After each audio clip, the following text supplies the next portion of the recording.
Hello বন্ধুরা, কেমন আছো?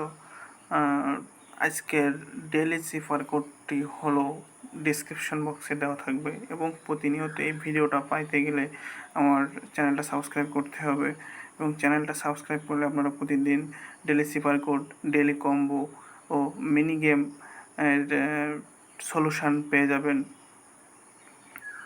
আজকের ডেইলি সিফার কোডটি হলো জিনেসিস এবং জিনেসিসের যে জিনেসিসের লিঙ্কটা সেটা ডেসক্রিপশন বক্সে দেওয়া থাকবে।